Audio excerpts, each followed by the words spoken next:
We'll go ahead and take a look at this one here. Here we have two terms. The first thing you always want to do is check for greatest common factor. In this case, there is no greatest common factor between our two terms. Nothing we can pull out.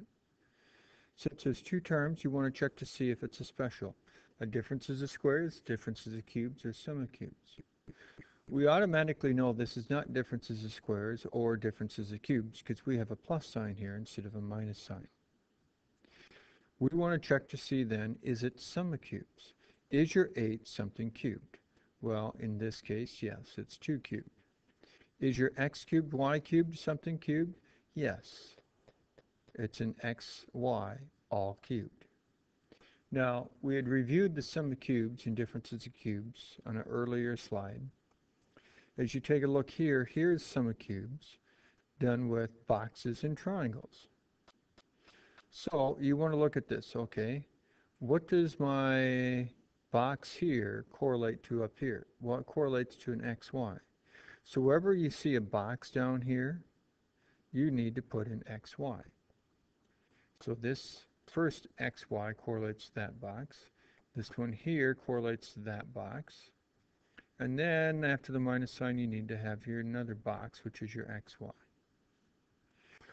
As you look up here, what does your triangle down here correlate to up here? Just your 2. It's only what's being cubed, not including the cube, just what's being cubed. So wherever you see a triangle down here, you need to replace that with a 2. Now, a lot of people, when they're writing this out, they'll forget this set of parentheses right here.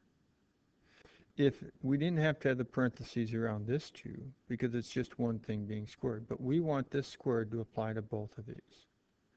So there's nothing we can do for the first set of parentheses, but here we can go ahead and simplify a little bit. Square your x, square your y.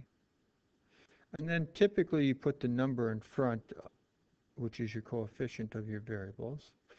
And then you have a 2 squared, which you know is 4. And then as a review here, here's your differences of cubes. And just as a side note here, the second part of the sum of cubes and the second part of the differences of cubes never factors anymore. Even though it's quadratic, might look like it does factor, it will never factor anymore. So here's your differences of cubes, sum of the cubes, and differences of cubes, done with circles and triangles. Same type of idea. So hopefully you'll be able to go ahead and work that out. If not, go ahead and see me in class. Well, let's take a look at this one here. Here we need to go ahead and factor this. There's no greatest common factor, so you're going to do the 2 parentheses side by side. And then what goes in the beginning of the parentheses comes from this. So you know there's only going to be a 2x and an x to give you that. Then what goes in the end of the parentheses here has to come from your minus 3. And you can either have a minus 1 and a plus 3, or you could have a plus 1 and a minus 3. These are the 2 pair options you have to be able to put in the ends back here. So you could either try this pair or you could try that pair. So we'll just go ahead and try a pair here. I'm going to just go ahead and try a minus 1 here and a plus 3 here. Then you want to go ahead and check the outer terms. In this case, that's a 6x. And then you'd want to check your inner terms. And in this case, that's a minus x. Well, a negative x and a 6x does not give you a positive 1x. So we know that that's not right. So we got to go ahead and try that same option just by flipping the 3 and the minus 1 around. So we're still using the same pair, just putting them in a different spot. Now we'll go ahead and check this out. And in this case, it gives me a minus 2x. And in this case here, it gives me a plus 3x. I add these together, and it gives me a plus x. And that's what I need right up here. So that means I have it done correctly. Now, I tried this once before, and it didn't work. And then I went back and tried it again with the same one, just switching them around. If that didn't work, then I'd have to move on to this other possibility and try that one. And so then we end up having our answer. So over here, let's go ahead and pull out our greatest common factor. You always want to check for that first. And in this case, we can pull out a 3 and an x. What are you left with then?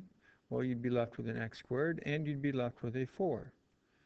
Well, in this case, we're not done, because what you have here in parentheses is really a differences of squares, so we want to continue to take it farther. So I'll bring down my 3x, leave that in front. That's an x squared. 4 is really a 2 squared. So now I'll bring down my greatest common factor. When you're dealing with differences of squares, we're going to put an x in the beginning of each one, because whatever's being squared is what you put in the beginning. Whatever's being squared here at the end, which is a 2, you put in the end. And then one sign is plus, one sign is minus. You can have them flipped around, doesn't make a difference. Here we'd want to go ahead and factor this. In this case, there's no greatest common factor, but there's 2 terms. So you'd want to see if it's differences of cubes or differences of squares. I'm not concerned about the sum of cubes because I have a minus sign here. In this case, for 27, it's a 3 cubed, so I'll put a 3 there. This is an AB all cubed. So then you'd want to go back to your boxes in triangle 1 and substitute stuff into that formula. You're going to have an AB here, an AB all squared here, and an AB here. Just make sure you don't get stung with that AB, because B's do sting, and we only have one B here, since it says AB.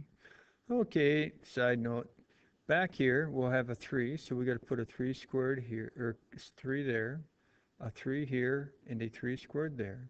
Do a little bit of simplification. First parentheses doesn't simplify. Apply that exponent to each one here, since it's multiplication here. Put your 3 in front, and work out your 3 squared to be a 9. So now we want to go ahead and simplify this. If we had 24 over 36, you would know that would reduce down to 2/3, because the top's really a 12 times a 2 and a 12 times a 3. And you can cross out the 12 over the 12, because 12 divided by 12 is really 1. We factored the top, factored the bottom, and then we could cross out the common factors. And that's what we need to do here. We need to factor the top. There's no greatest common factor, so you do your 2 parentheses side by side. And then you'd eventually get to this here, working it out. Same idea down here, 2 parentheses side by side. Now, keep in mind that if there's a 1 in front of your squared term, it's really pretty easy to be able to figure this out. If there's not a 1 in front of your squared term, you can't use this trick. But basically, you want to look for what 2 numbers multiply together to give me a -6, but yet at the same time add together to give me this -1. And that's a -3 and a +2.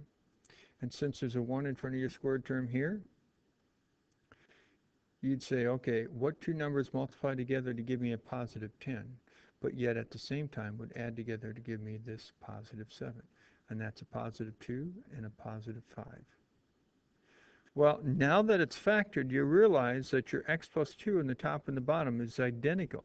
So you can go ahead and cross out that x plus 2 in the top and the bottom. Then you're really just left with this part right here. Now, at this point, you cannot do anything more. Some of you may be tempted to cross out your a's, but you cannot, because it's not an a times the whole top and an a times the whole bottom. You can only cross out things top and bottom that are multiplied by the whole top and multiplied by the whole bottom.